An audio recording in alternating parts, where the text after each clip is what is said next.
I keep coming to Tewkesbury Abbey and I've never done a video about it, so I'm hoping today, on at least my third or fourth visit here, I can finally stop procrastinating and put all this footage and photos together and do a video about this place, because it is a place I love. It's an abbey, but it's like a cathedral, and it's not far from our house. So like Gloucester Cathedral, it has a really special place in my heart, and there's so many interesting things about this building and its history, so I'll be giving you a recap of that now. Come along. In this video, I'll also show you a look at the town of Tewkesbury so you can get a feel for this special place, which is less than a 30-minute drive from our home in Cheltenham. Most of the images in this video are taken from 2 trips I made to the Abbey. The first was in 2022 with our son Trent. It was great fun visiting with Trent because he usually obliges my crazy photo ideas. He was going through a rather experimental hairstyle phase at the time, as he often is, and in this era he looked a bit too much like this medieval stone face in the Abbey. We also visited the Abbey again in 2024 with our friends Krista and Joel, so I'll include clips from that visit as well.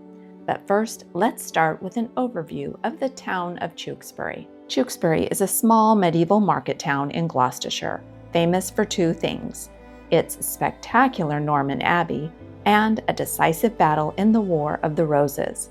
It sits where the rivers Severn and Avon meet, which have made it strategically important for trade, transport, and defense for over 1,000 years.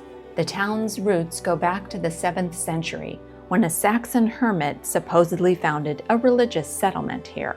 A Benedictine monastery followed, and the current Tewkesbury Abbey began construction in the early 1100s under Norman patronage. The Abbey is one of the finest Romanesque churches in all of England. Tewkesbury became nationally important in 1471 during the Wars of the Roses. The Battle of Tewkesbury was one of the conflict's decisive clashes. Yorkist forces led by Edward IV defeated the Lancastrians, killing Prince Edward, the Lancastrian heir, and effectively ending serious resistance to Yorkist rule for years. Historians often describe it as the battle that sealed the fate of the Lancastrian royal line. In 2008, we took our young sons to the Tewkesbury Medieval Festival and watched a reenactment of the famous battle, which was a very interesting and memorable trip for our family. One thing I love about Tewkesbury is that in the summer there are dozens of colorful banners displayed on buildings around the town.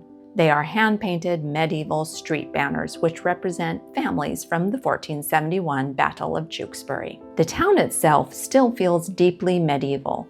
It has timber-framed Tudor buildings, narrow alleyways, old inns, and street layouts that haven't changed much in centuries. Tewkesbury Abbey is one of the great surviving Norman churches of England, a building that tells the story of medieval religion, aristocratic power, civil war, and the English Reformation. Construction of the present church began in 1102 using cane stone imported from Normandy and floated up the River Severn. The church was built for Benedictine monks and consecrated in 1121. Architecturally, the abbey is remarkable because so much of the Norman structure survives. Its massive Romanesque central tower is often described by architectural historians as the finest and/or largest surviving Norman tower in the country. The interior has gigantic cylindrical pillars, rounded Norman arches, and an enormous sense of scale, more cathedral than parish church. Even today, it is among the largest parish churches in Britain. The font cover is massively tall, and these columns are massively big around, holding up these Romanesque arches with some beautiful fan vaults and ceiling bosses there at the top.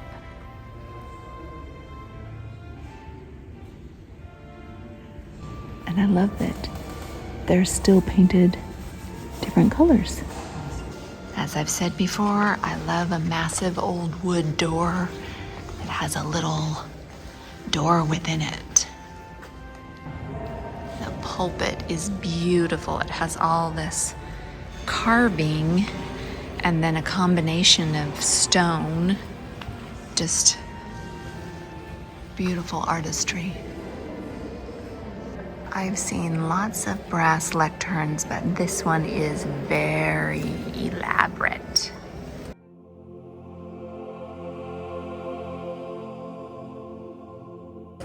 Looking at the misericords, and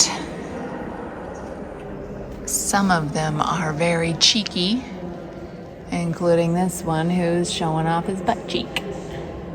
This is the Lady Chapel, which has some beautiful artwork in it.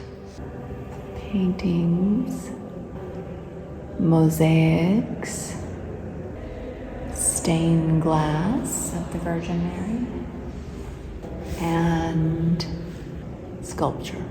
Yeah, the fan-shaped cope storage chest. Very unusual.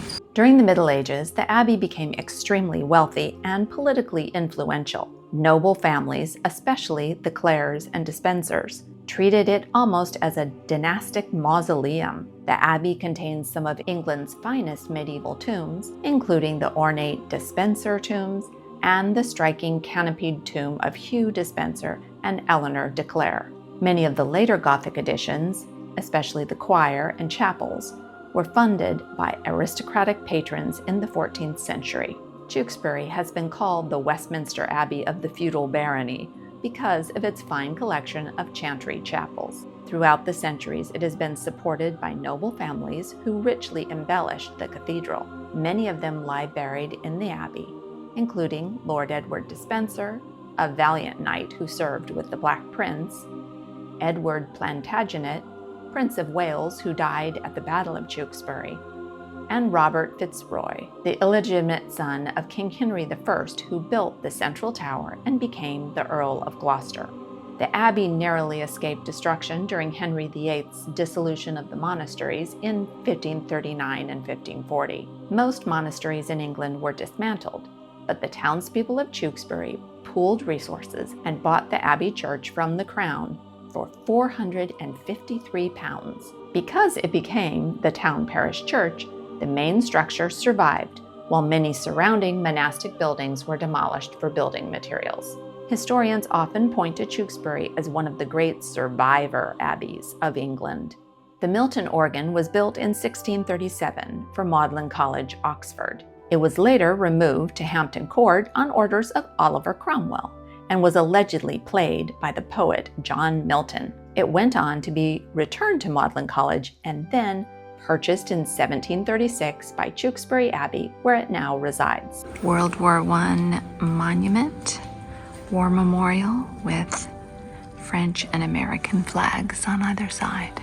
Erected to the memory of Victoria Woodhull Martin, an American citizen who was a long resident in this neighborhood and devoted herself unsparingly to all that could promote the great cause of Anglo-American friendship.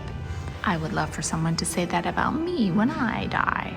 A few especially notable features about the abbey are the enormous Norman tower, the beautifully preserved medieval stained glass, intricate fan vaulting, elaborate medieval misericords, the nearby surviving Abbey Mill and monastic waterways, and exceptional acoustics that make it ideal for choral music and organ performances.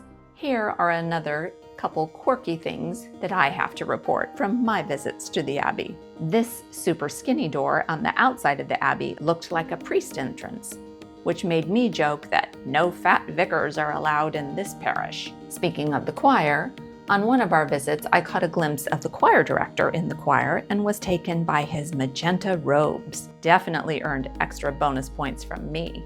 And then it got even better when I saw the choristers come in their matching outfits. Just lovely. And now let's go take a look around the town of Tewkesbury, which is a beautiful and interesting and historic town as well. After visiting the Abbey, we like to explore the shops along the medieval streets of Tewkesbury, lined with half-timber buildings, some of which are quite wonky in their shape and structure by this time in history. Great name for a restaurant right across the street from the Abbey. All the mix of architectural styles and building materials all in a row in these old buildings from different eras. That's great that it was filmed for Antiques Road Trip and not great that it's closed, so we can't look at it. Here's a place we will not be eating lunch. USA Chicken and Pizza. This is the town hall. It's also fun to wander down a narrow alley to the river and see the peaceful waterways, full of houseboats and the Abbey Mill that still sits next to it. Old Tudor houses next to the old mill on the river. There were a lot of mills here in Tewkesbury. After walking along the waterside, we travel back to the car park by way of Victoria Gardens, which were created in 1897 to commemorate Queen Victoria's Diamond Jubilee. The gardens feature some lovely roses, and the snowy white and brilliant red roses along this arbor definitely brought to mind the Wars of the Roses between the Lancastrians and Yorkists, which had such a decisive battle in this town centuries ago. If you are in Gloucestershire, it's worth your effort to make a visit to Tewkesbury, and definitely make sure to tour the Abbey. Historians and visitors love Tewkesbury Abbey because it feels like a living medieval building rather than simply a monument. It remains an active parish church with daily worship, concerts, festivals, and one of England's strongest choral traditions. Walking through it, you can see layers of English history: Norman conquest, medieval monasticism, aristocratic patronage, Civil War, Reformation upheaval, Victorian restoration, and modern community life, all under one roof. Thanks for joining me for a visit to this stunning building and the town which surrounds it. Please click here to check out my video of Gloucester Cathedral, a magnificent nearby cathedral which has a fascinating history of its own. You'll also find links in the description to some of my other videos about Gloucestershire. Thanks so much for watching this video, and do something good in the world today.